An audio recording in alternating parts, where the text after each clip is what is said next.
Welcome back, everyone, to the String Seminar series. Today we have as first speaker Salvatore Raucci from Scuola Normale Superiore di Pisa, and he will talk about a first order formalism for non-supersymmetric strings. So please, Salvatore, go ahead. Thank you, Marco. Thanks. And since I'm the first speaker today, let me start by thanking the organizers for keeping this seminar series alive. Well, then, my talk will be about solving the equations of motion of non-supersymmetric strings. So let me begin with a short summary of the content of the talk, so you know what I want to do in this talk. And I will approach the problem of solving the equations of motion being inspired by the fact that the supersymmetry equations plus the Bianchi identities imply the equations of motion, and I will tell you what this means. And the strategy that I will use will be to define a set of SUSY-like first-order equations of the following form. So two operators, the M and O, acting on a spinor epsilon equals 0, such that this equation will imply the equations of motion for non-SUSY strings. And with this set of equations, I will be able to define a positive definite quantity which could be interpreted as an energy. And I will comment on this at the end. So first of all, after this short summary, let me give you the plan of the talk. So the plan is to introduce the main ingredients of the talk, which are the non-SUSY tachyon-free string theories in 10 dimensions. And then I plan to give you an overview of what is the role of the supersymmetry plays in the equations of motion. So this is, you have to take the second part of the introduction as the motivation behind this work. Then I will move to the first order formalism, the formalism in the title, which is called fake supersymmetry. I will give you the results, and then I will comment on some open questions, which is fluxes here, comment on the fluxes, and I will tell you what is the problem with adding fluxes in this setting. Then I will comment on this energy or positive definite quantity and its relation with the stability issues. So let's begin with the introduction of the non-SUSY strings. Now, if I were to ask you what are the consistent 10-dimensional tachyon-free string theories in 10 dimensions, well, consistent tachyon-free string theories in 10 dimensions, you would answer for sure that there is type 2a, there is type 2b, there is type 1, and there are two heterodic theories.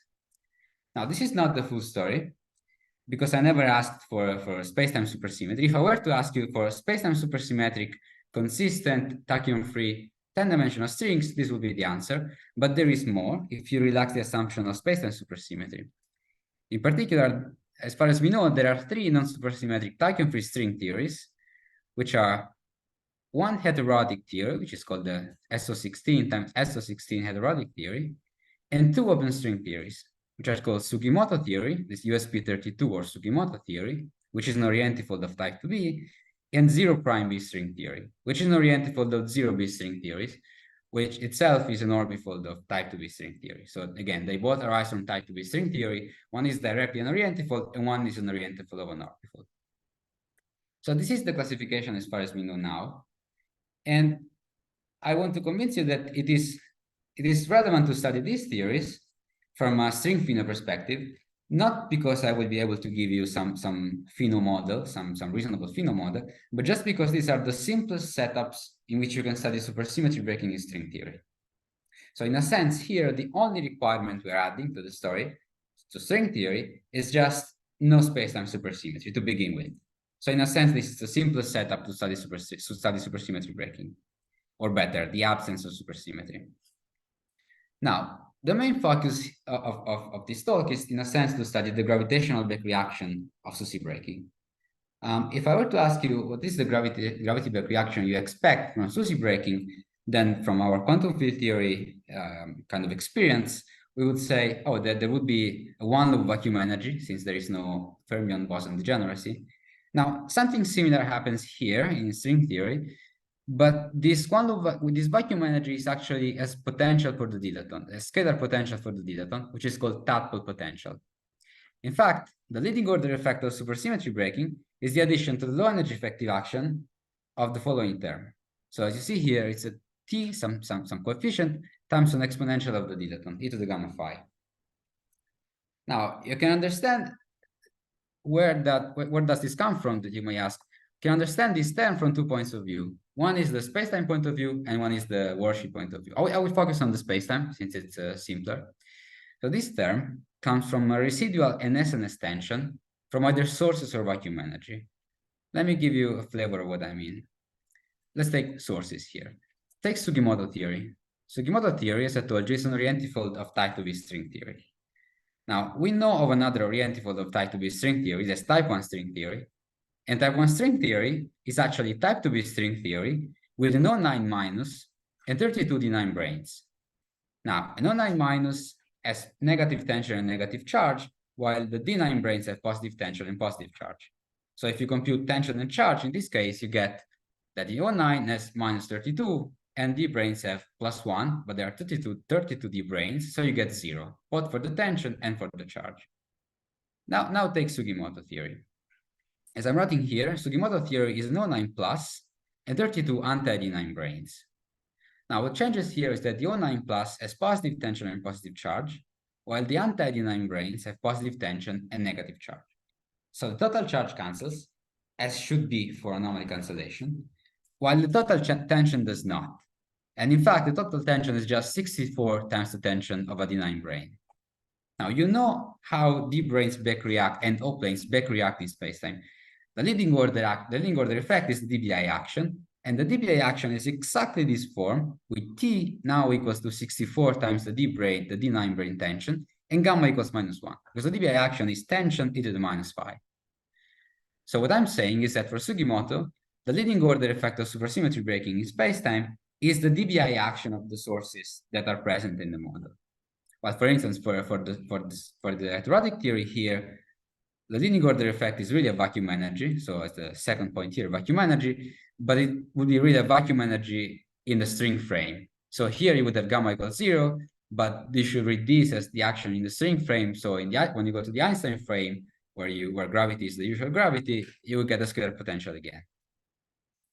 Now, as I told you, these are stringy models, so we know exactly the stringy origin of this term from the worksheet. And in fact, these theories have IR divergences, and this term arises from a background shift that is needed to solve for these IR divergences. This is known as the Fichter-Susskind mechanism. It's a complicated mechanism to solve for IR divergences in this case. But the idea is that there are tadpoles, and that's why potentials are called tadpole potentials. There are tadpoles for the dilaton, and you can fix these tadpoles by shifting the background. And the shift is such that you have to add this term to the action. So we understand that we have to add this term. Now, point is, okay, how do we, let's say, find some vacua for these theories? Can we engineer vacua in the usual way? This potential is a runaway potential. It's exponential potential for the dilaton. So it's bad for both the existence and the stability of the vacua.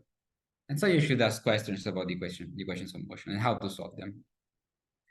Now, since, again, the main focus today is the equations of motion, I will be short here, but I will comment on the role that supersymmetry plays in the equations of motion.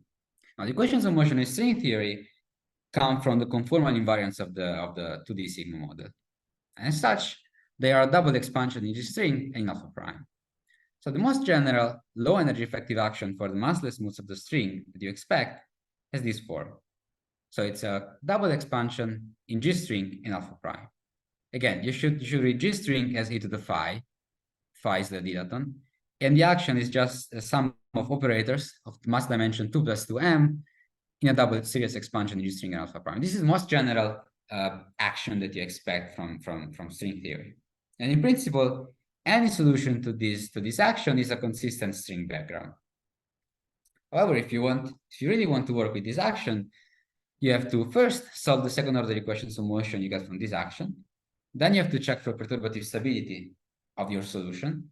And if it happens that you have a solution that's perturbatively stable, you have to understand what happens non-perturbatively. So it might be that you have a solution that's fully stable, or it might be that your solution is metastable or even unstable. And if it's metastable, you want to know, for instance, what was the lifetime of your solution, and if it's larger than the age of our universe, let's say. But in any case, in order to proceed along these 3 steps, you need a simple enough ansatz to solve for the equations of motion, a simple enough internal manifold to be able to expand in terms of the internal modes and check for perturbative stability. And then you can only probe simple decays with step 3 here in general. So if you don't have any other tool, you're lost. And this is the motivation behind this work, because when you have unbroken spacetime supersymmetry, this really helps in a sense of replacing these 3 steps. Let me tell you why, because this is the most important point of the talk. This is the motivation behind this talk. So first of all, supersymmetry, or better, supergravity, I would say supersymmetry all the time, protects some of the terms in the action. In fact, the action you have in string theory for let's say for the 10-dimensional superstring theories, the supersymmetric ones, is not a double expansion using alpha prime. You usually write a supergravity action at 2-derivative level. This is because supersymmetry protects terms in the action, and at the 2-derivative level, the effective action of, let's say, the 10-dimensional supersymmetric string theories is 10-dimensional supergravity without loop corrections. So this is already some important information if you want to solve for the equations of motion. Then, and this would be the fundamental point here, the SUSY equations are first-order equations, and they actually imply the equations of motion. Let me take an example. Let me take type 1 as an example to give you a flavor of what happens.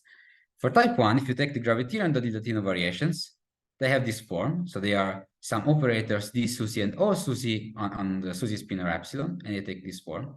And you can consider a certain combination of these operators, which you see in the first line here, which is 0 if you are in a supersymmetric vacuum. So if you satisfy delta gravitino and delta dilatino equals 0, but this combination can be written as a term proportional to the gravity equations of motion and a term proportional to the Bianchi identities.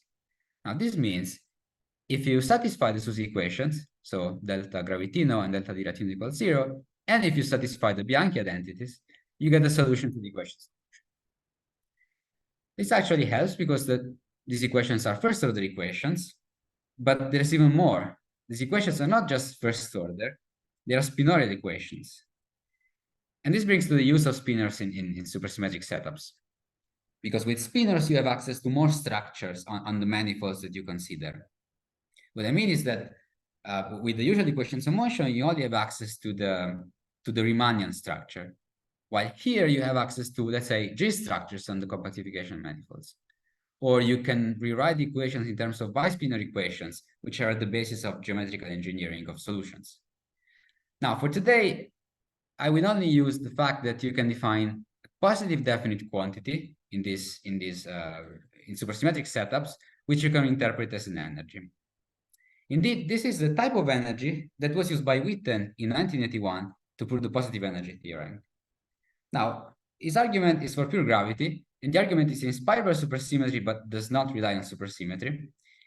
And it starts from defining a function, let's say I, or this I of epsilon, positive definite quantity I of epsilon, which is the would-be anti-commutator of 2 would-be supercharges if there were supersymmetry.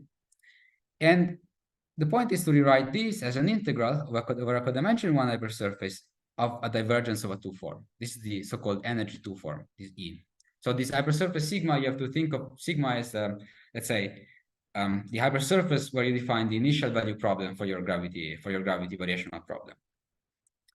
So the point is, let's say, Witten idea is to define this positive definite quantity in this way, inspired by supersymmetry, and then relate it to the ADM energy for asymptotically flat spacetimes. Because I, as you see here, corresponds, let's say, is proportional to the ADM energy for asymptotically flat spacetimes.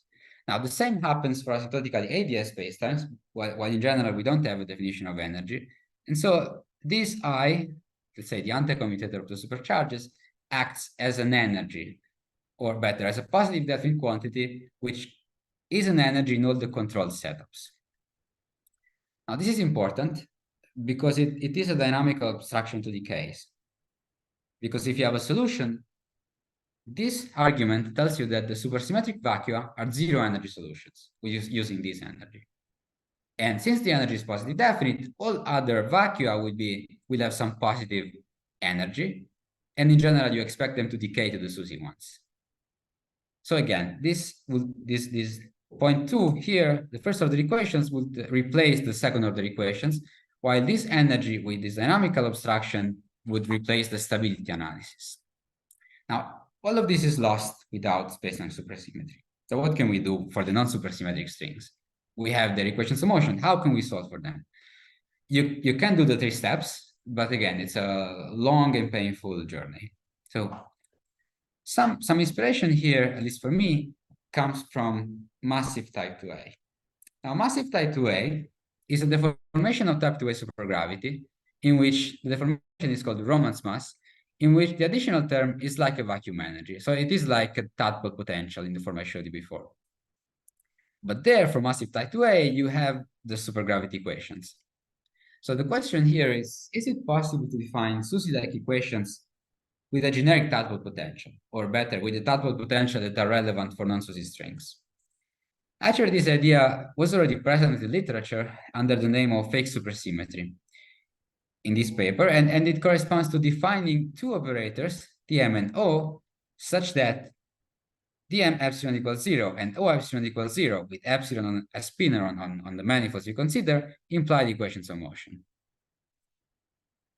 Now, let me tell you some results. If you take into account only gravity and the dilaton, it is possible to define 2 such operators, let's say dm and o, in such a way that these 2 equations imply the equations of motion for non-supersymmetric strings. The simplest form that these operators take is the following. D is just a covariant derivative plus a function of phi w, which is usually called fake superpotential times a gamma matrix, and O is just the differential of the dilaton plus another function of phi. Couple of comments here. First comment is that this is the simplest possibility. There is no physical reason why you should consider only one spinor. You could take several spinors, for instance.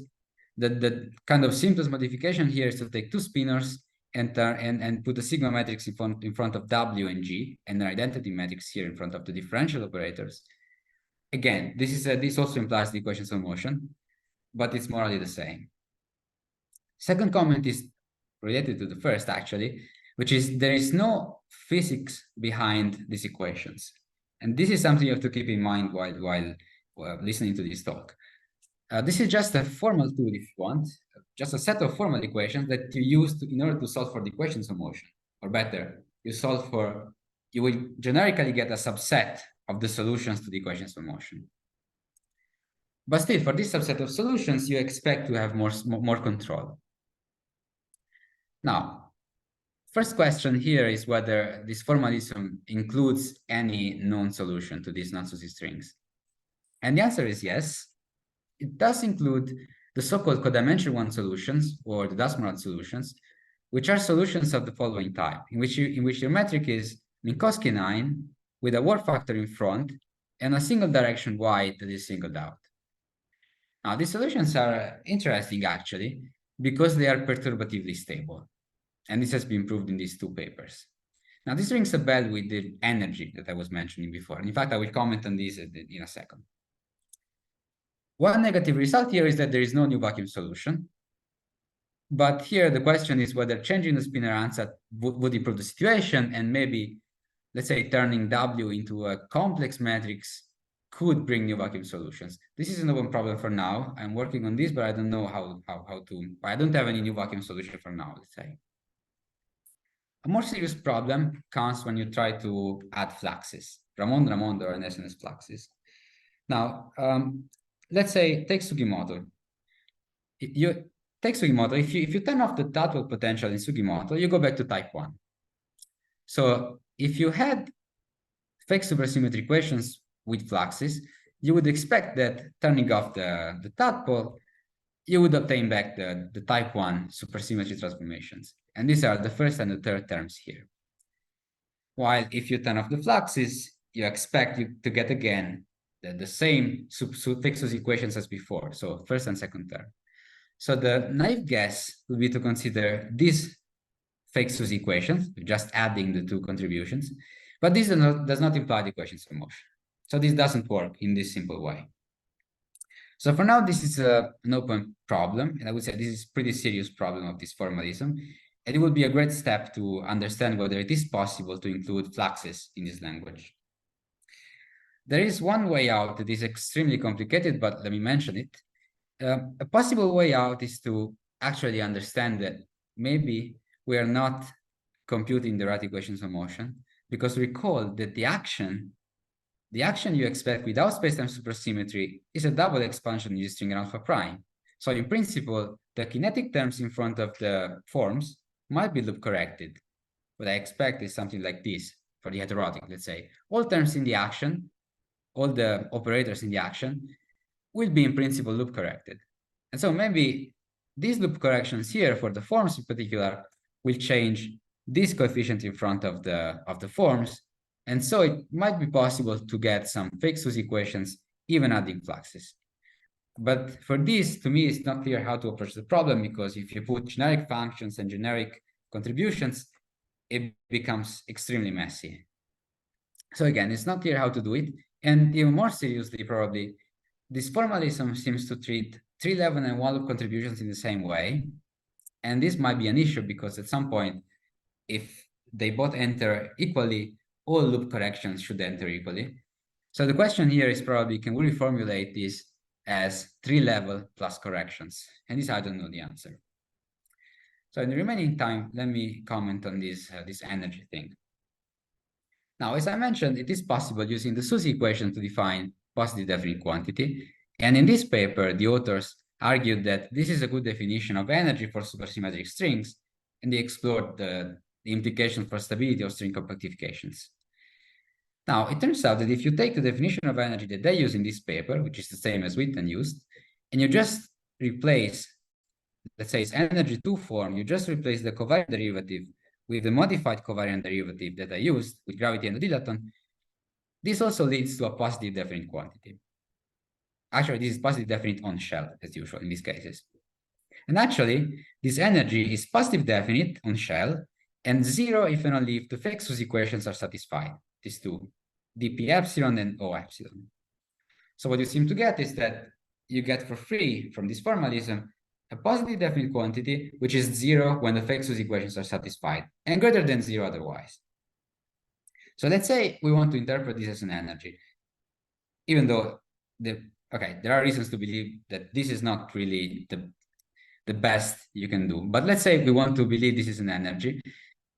Would this mean that the Dusborough solutions or the codimension 1 solutions are stable?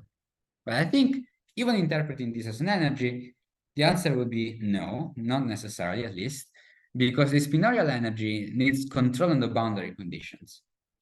It's already known that if you take it's already known from the original paper, actually, that a cubic fixed over potential W can lead to an ADS solution with a scalar with modes below the BF bound.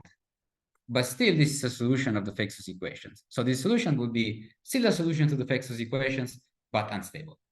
And the problem lies at the boundary, because there are wrong boundary conditions for the scalar, morally. Now, this in principle doesn't mean anything physically, but still it is remarkable to see that this sounds like an indication that some instability should come from boundary effects in these models. And in fact, this matches with recent claims in the literature, recent analysis in the literature, that the Dusborough solution should be interpreted as an 8 brane with 2 end-of-the-world defects. And these end-of-the-world defects, being non-MPS, should bring some instability. But again, this is just some intuitive explanation of why this should be reasonable. I don't have anything more reasonable to say about this. Let me just add 2 other comments. First of all, so one question you might have, is this unique? The answer is no. The Fexus equations are not unique, and indeed already at the simplest level that I showed you with 1 spinor, for the heterotic theory, non-SUSY theory, there are 2 possible sets of W and G, so 2 possible sets of Fexus W and G. One is the one that's appropriate for the codimension 1 Dusborough solution, and the other one is actually appropriate for massive type 2A. So what I think here is that alpha prime corrections would solve this ambiguity, but then I don't know how to check this explicitly. And let me just say, so it might be that, I mean, this formalism is just a solution generating technique. it might be that there is just no physics in this positive definite quantity. So it's just a positive definite quantity with no relations to energies, unless you have control on the boundary condition. Let's say if you have an ADS or a Minkowski boundary condition. So let me conclude by showing again this summary slide with some improvements. What I told you is that it is possible to define Fexus equations for non-SUSY strings. The strategy works for gravity and the dilaton, and the equations take this form. Well, you can find W and G in the paper if you're interested. But there is no simple way to include fluxes. Even though here loop corrections might actually help to include fluxes. So, but this is very complicated to check, and this is left for the future. With this, it is possible to define a positive definite quantity, but its role as an energy is still unclear at the moment. And with this, I thank you for your attention.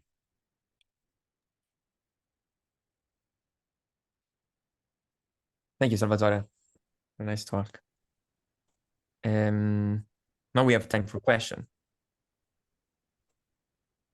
So, Michael, please, you can talk. Yes, I just had a comment on your slide number 10, where you have thoughts for the Murad solution. Yes. Yeah, this might also be interesting to study from a point of view of cosmology, where dy would be like minus dt squared. Indeed, yes, yes. And then you wouldn't have to worry so much about stability because you're actually looking for time dependence.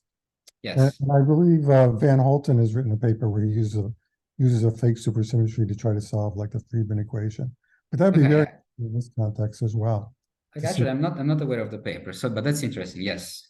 Yes. And the other comment I had is also, besides extending to fluxes, it might be interesting to extend to fermion condensates, because in the supersymmetric case, they have the gluino condensate.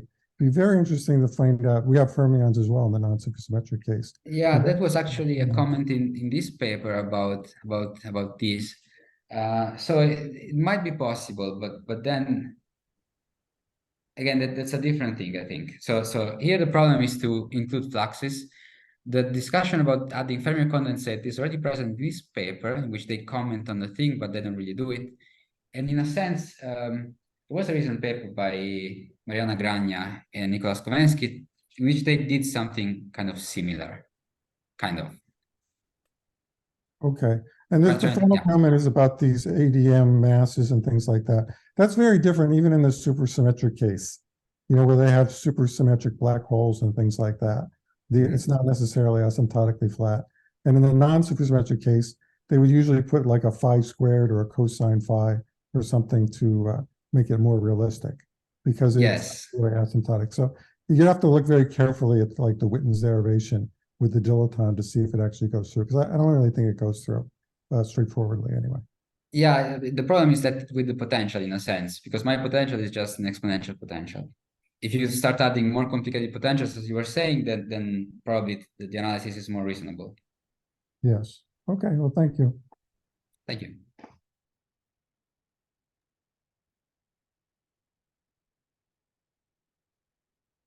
So we have time for one or two questions. There are more questions.